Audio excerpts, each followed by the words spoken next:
Section 2.2, we're going to be looking at functions. So let's kind of get an introduction to functions. We're going to start with a little bit of vocabulary. I'm going to go through this a little bit, but if at any point you need to pause and kind of write this down, then go ahead and do that. A relation is two quantities that relate to each other by some rule. A relation is very generic. It's just talking about let's group some stuff together. But a function matches each item from one set with exactly one item from a different set. So a relation would just group some stuff together. But a function has some more specific guidelines. You can only group one set of one with exactly one set of other. The book kind of states it from set A to set B that each element in set A has exactly one element in set B. That's a little fuzzy. Let's kind of look at an example. Numbers will help it make more sense. So here's a couple examples, and we're going to kind of look at this. So you'll notice the first one is a relation. I've grouped 4 ordered pairs together. If you want to see if it's a function, you can say, do your x's repeat? Do your x's repeat? Because that means every x went to just one y. And so notice this. 10, 1, 2, 3.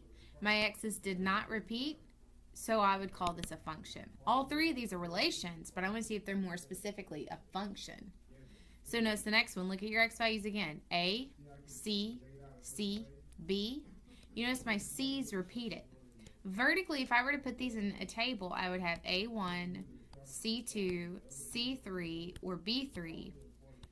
You can see that A would go to 1, but C goes to 2, and C goes to 3, and B goes to 3. So it's okay if they go to more than one y, but this more than one x is where it's the problem. So this is not a function. Next one, A, B, C, D.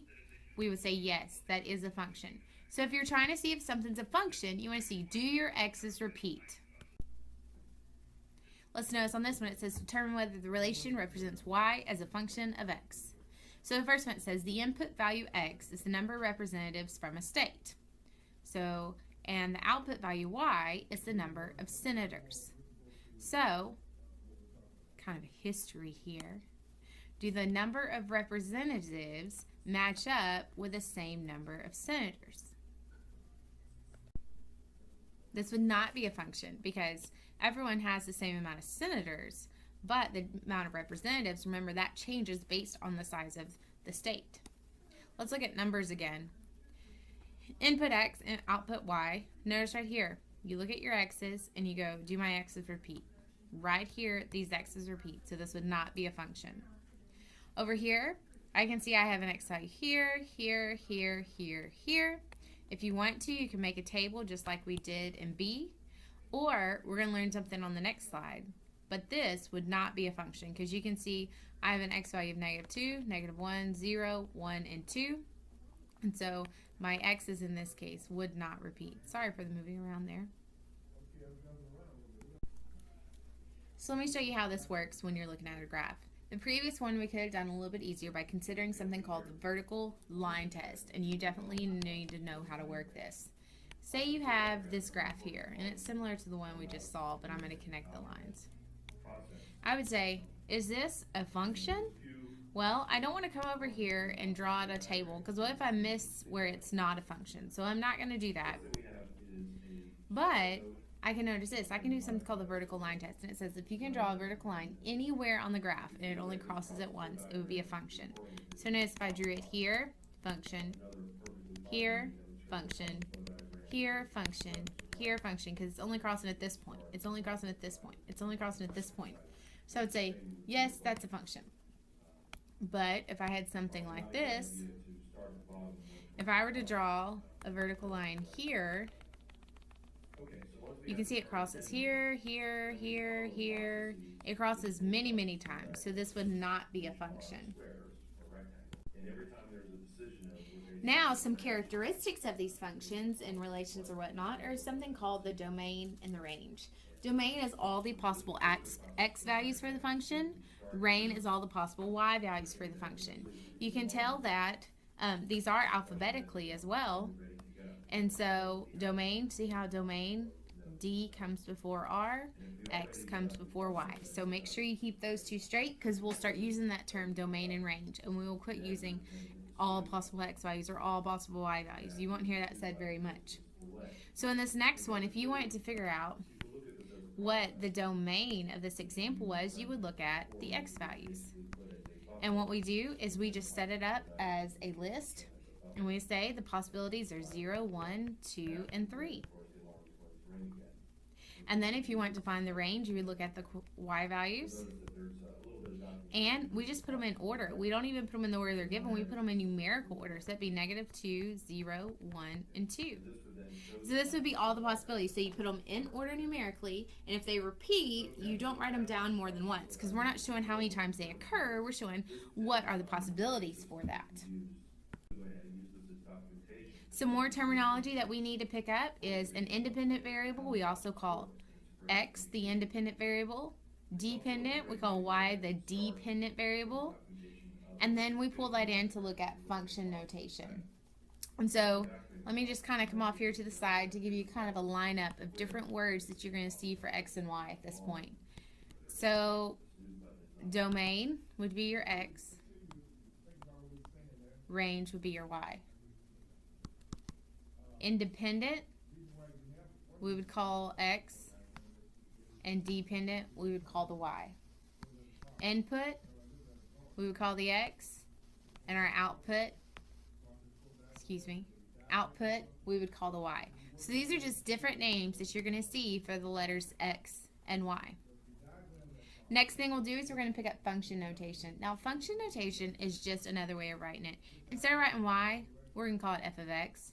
But you can see that the equation does not change. So this is like, we call you Johnny, but your name's really Jonathan. Okay? These represent the exact same equation. It's just a different way of writing it. So they're going to ask you some problems encountering that. And what you do is, say you're given this problem here. Let me move it. Say you're given this problem here. F of X equals X squared minus 4X plus 7. Well, again, that's just the same as Y. But what it says is, everywhere you have an X, you're going to be able to plug something in. So you notice I just put some empty blue boxes here. So they want me to find f of 2. If you want to find f of 2, what you do is you plug in 2 everywhere you had a blue box. So I would have 2 squared minus 4 times 2 plus 7. Arithmetic that out, you get 4 minus 8 plus 7, which gives me positive 3. Now, they're not always going to give you a numerical value. What if they just gave you a letter? Then you would plug that letter in. And so really, that's just t squared minus 4t plus 7. Or they might give you a combination and plug in f of t plus 2. And so I would have t plus 2 squared minus 4 plus 2t. 4 times 2 plus t. 4 times t plus 2 plus 7. You could FOIL that out to give you t squared plus 4t plus 4. Distribute the negative 4. Negative 4t minus 8. Oop. Hang on. There we go. Minus 8 plus 7. Combine like terms, that gives me t squared. I have a 4t and a negative 4t, so those cancel. And then 4, negative 8, and 7 gives me positive 3. And so in this case, for f of t plus 2 gives me t squared plus 3. So you're going to be asked or given an equation like this one at the top, and you're going to have to plug in different things. And notice I never messed with the things on the left here. I never like divided by the 2 or divided by the t or try to solve for f. That was just notation to help me see what I might be plugging in. The next one we need to consider is a piecewise function. And this is a function that is different pieces of equations that we put together. And what they did is they put it together by this bracket here. These are known as your conditions. So they show you where they exist. In this case, what on the x's they exist. And notice they want me to evaluate for these functions. So they want me to find f of negative 1. So I have to find where would negative 1 fit into my conditions. Well, negative 1 is less than 0, so that means I'm going to use this equation and this equation alone. So I would say negative 1 squared plus 1. That would give me a positive 1 plus 1, which would be 2. You don't use both equations, you just use the one that your x value fits into. So if I went to do 0, you can see that 0 would fit into this one, so I could say f of 0 is equal to, it would be equal to 0 here, so I would use the bottom one. So I would say 0 minus 1, which is negative 1. Say I want to do 1. I would say f of 1. And again, find where your 1 fits in. Well, 1 fits into this blue one again, so I would say that's equal to 1 minus 1, which is 0. So I've got 2, negative 1, and positive 0. So when you're working with this piecewise function, you're going to look at your conditions, see which one it fits into, and then plug it into that equation that's over here, whichever one it may be. Another thing you might have to do is put some equations together. So say they gave you these two equations. They gave you f of x and g of x, and they want you to set them equal. Well, then what you're going to do is you can see that f of x is equal to x squared plus 1. So you're going to plug that in here into this whole spot. And then 3x minus x squared is equal to g of x. And so I could rewrite this as x squared plus 1 equal to 3x minus x squared. And then I would solve it out. As we learned in the previous chapter, you want to get your x squareds all together. So I could say plus x squared. So I have 2x squared. I'm also going to subtract the 3x over to the left side. So it gives me minus 3x plus 1. So I'm looking at a quadratic, so I either need to factor or quadratic formula this thing. Once you do that, you get your two x's, and you can say what values would make f of x and g of x equal. So if you set two equations together, then you're solving just like you did in chapter 1.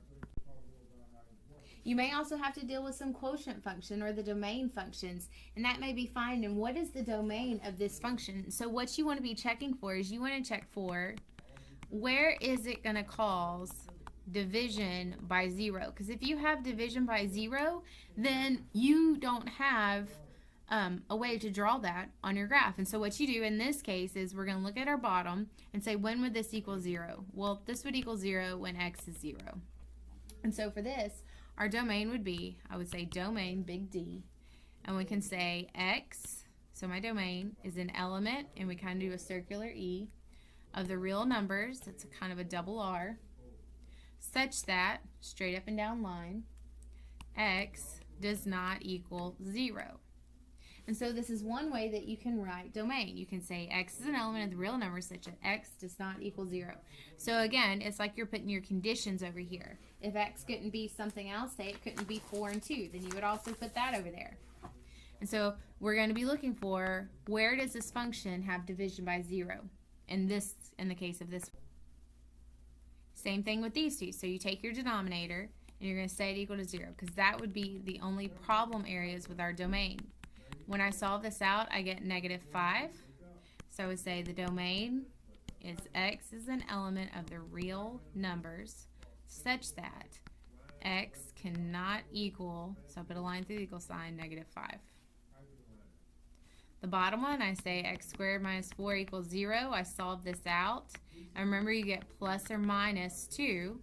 So again, I write the same way. The domain is equal to x is an element of the real numbers such that x cannot equal positive or negative 2. And so we're just trying to figure out what would be the domain in the case of these functions. Consider this one. This is the case of volume. And so what would cause issues in my domain here? Well, if I'm talking about volume, this little r right here would be my radius. And I know that if I'm looking at radius, I can't have a negative radius. I can't measure or draw a negative radius. I can't draw 0 radius because then I wouldn't have any kind of three-dimensional shape. So in the case of this one, the domain of this function is r is an element of the real numbers because they switched to using lowercase r instead of x, such that r is greater than 0, meaning we want all of our positive numbers. If it's negative, it won't work out, and if it's 0, it won't work out either. Last two. Now, in the case of a square root, if you know anything about square roots can't be negative, otherwise they become imaginary. And when we begin to talk about domain and range, we have to stay of what we can actually graph on a real number line or a real coordinate plane. And so in the case of a square root, the stuff inside your square root has to remain positive. And so for this, I would take 4 minus 3x and say I want it to be greater than 0. I would solve this out like we did in the previous chapter, so that would give me 4 is greater than 3x, and then divide by 3. So then x would have to be less than 4 over 3 in order for this absolute value to stay positive. Remember, I didn't multiply or divide by a negative, so in this case, I would not change the sign. So I would say the domain is equal to x is an element of the real number, see the repetition, such that 4/3 is greater than x. Oh, I don't know why I put the line through it there. Okay. Now, on the bottom one, you'll notice that this one is a quadratic. And so in the case of this one, think about a quadratic. A quadratic kind of looks something like this. The quadratic, its domain is always all real numbers. And we'll do that later on and talk more about quadratics. Or another way to write it is to write that double R. And so being able to look at a function and figure out what the domain is, you're going to be looking for, do you have division by 0? Are you looking at absolute value? Or in the case of like the x squared, it might just be all real numbers, which is also an acceptable answer. I hope 2.2 goes well for you. Contact me if you have any additional questions.